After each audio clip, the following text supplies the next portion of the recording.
आज की हमारी समिट का आयोजन एक बहुत महत्वपूर्ण समय हुआ है।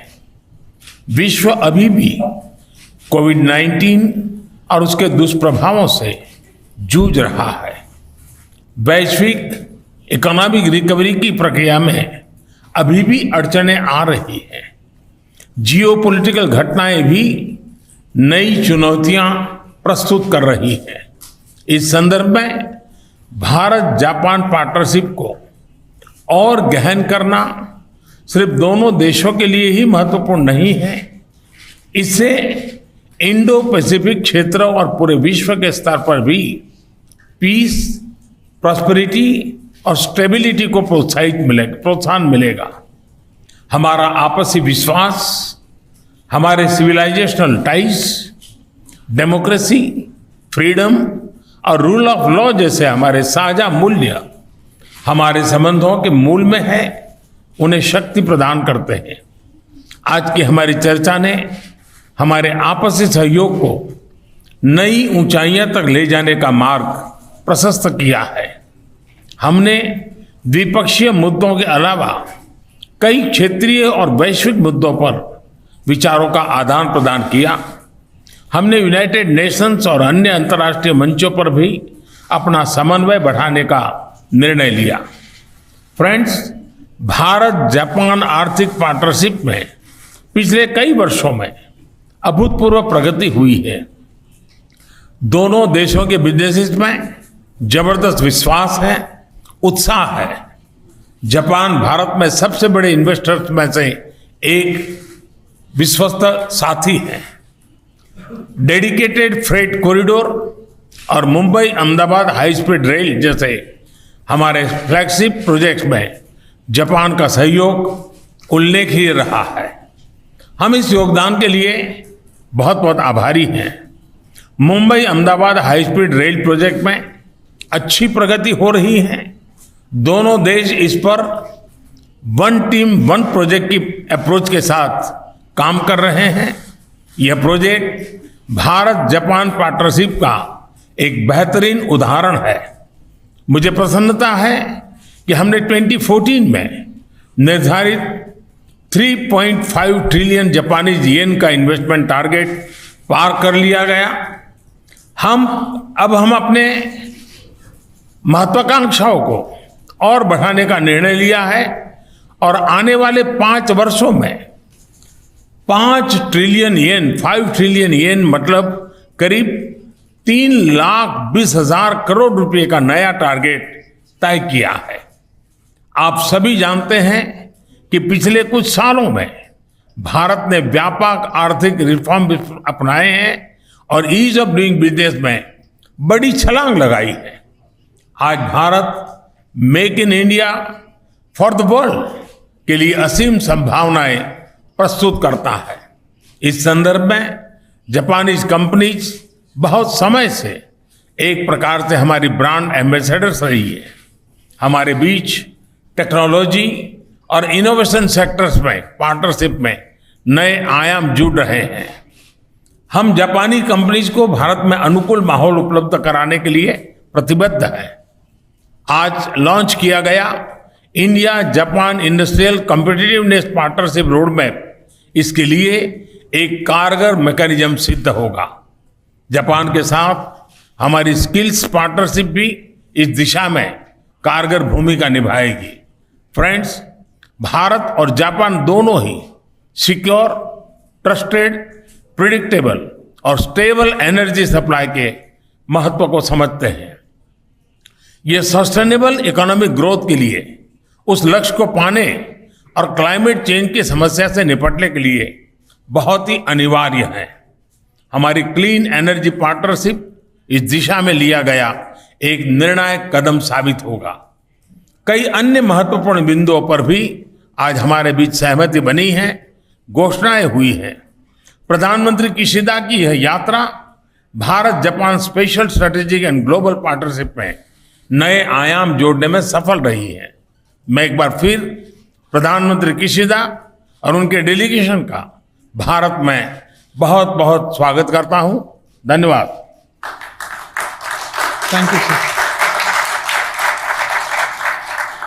मोदी首相と、対話महत्वपूर्ण वर्ष है क्योंकि भारत और जापान के बीच कूटनीतिक संबंधों का ये 70वां वर्षगांठ है और मैंने विश्वास के संबंधों को और अधिक गहरा किया है। एक दूसरे के साथ आमने सामने बैठकर हमने बहुत ही गहन चर्चा करी है एक दूसरे के साथ। प्रधानमंत्री मोदी जी ने कहा है, उन्होंने हमें बहुत ही विनम्र रूप से हमें संवेदना व्यक्त की है जापान में आए भूकंप के लिए। आपके विनम्र शब्दों के लिए बहुत बहुत धन्यवाद।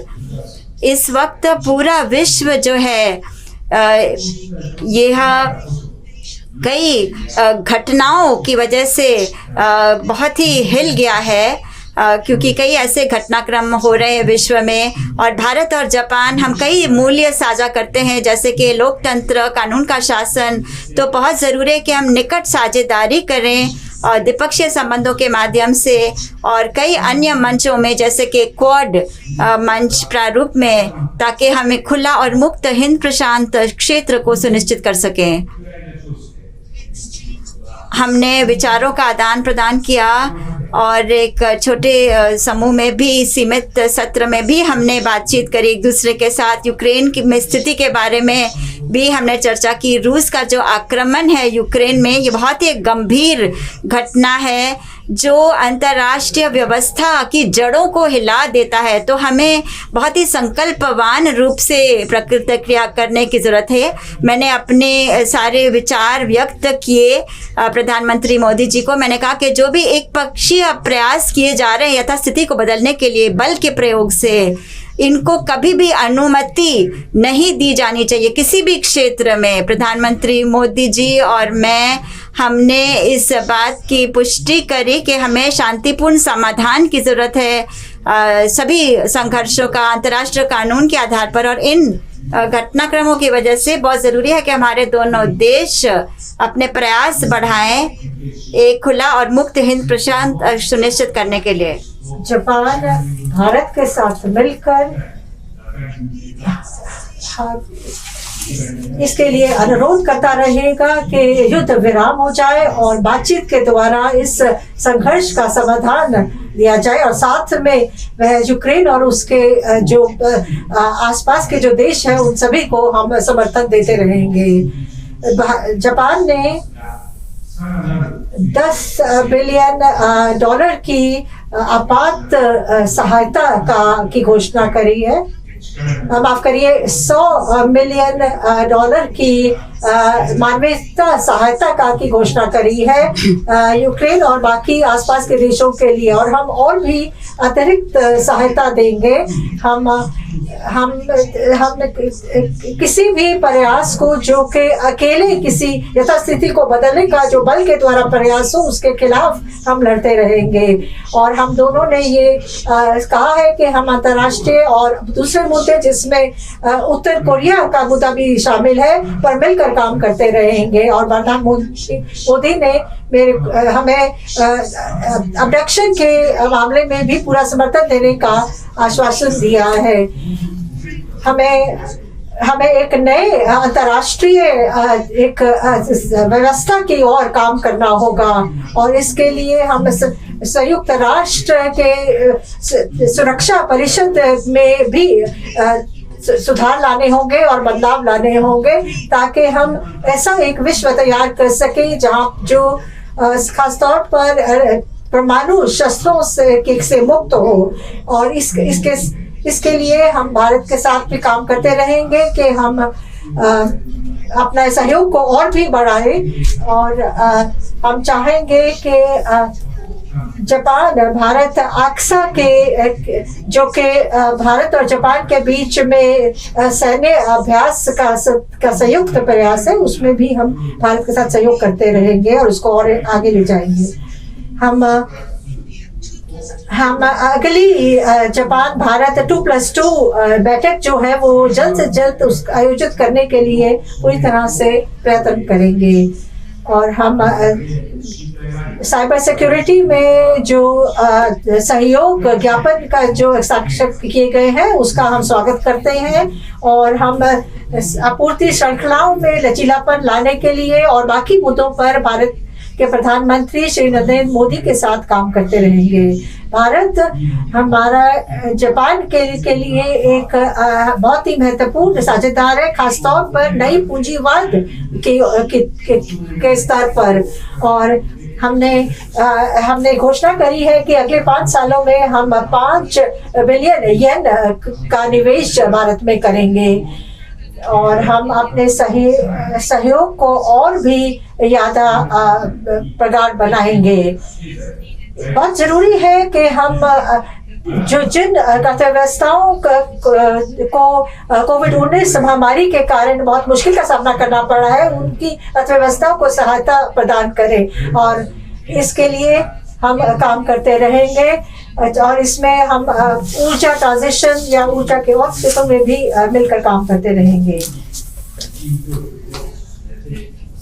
और हम आशा करते हैं कि भारत और जापान के जो सहयोग है वो भी हम उसका भी प्रगाढ़ करेंगे और हम ऊर्जा क्षेत्र में खासतौर पर अपने सहयोग को बढ़ाना चाहते हैं। अभी जो हमने समझौतों पर हस्ताक्षर किए हैं उसके द्वारा हम भारत में सतत विकास के लिए काम करते रहेंगे। भारत जापान की जो प्रमुख योजनाएं हैं उनमें भी हम अपना सहयोग को और बढ़ाएंगे और खासतौर पर हम भारत के उत्तर पूर्वी क्षेत्र में सतत विकास के लिए पूरी तरह से प्रतिबद्ध हैं।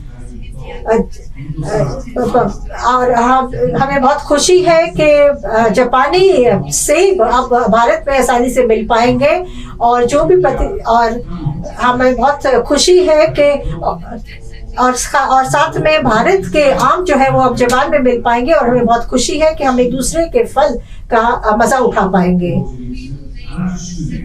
हम अपने कूटनीतिक संबंधों की 70वीं वर्षगांठ पर हम इसको मिलकर इसको मनाएंगे और इससे हम लोगों के बीच में खासतौर पर युवा और जो स्पोर्ट्स के क्षेत्र में जो लोग हैं उनके बीच में आदान प्रदान को हम और बढ़ावा देंगे ताकि इससे हमारे लोगों के बीच में भी जो संबंध है वो और ज्यादा सुदृढ़ बने। मुझे बहुत खुशी है कि और मैं आशा करता हूँ कि आगे से जो हमारे शिखर सम्मेलन है, जो हमारे प्रधानमंत्रियों के बीच में एक दूसरे के देश में यात्राएं होती हैं, उसकी कड़ी जो है वो हम फिर से बहाल कर सके और हम एक दूसरे के साथ मिलते रहें और काम करते रहें। मैं प्रधानमंत्री मोदी को क्वाड समिट में जो टोक्यो में जो सम्मेलन जिसका सम्मेलन हो रहा है उसके लिए आमंत्रित करता हूँ। धन्यवाद। इन्होंने हिंदी में बोला। धन्यवाद।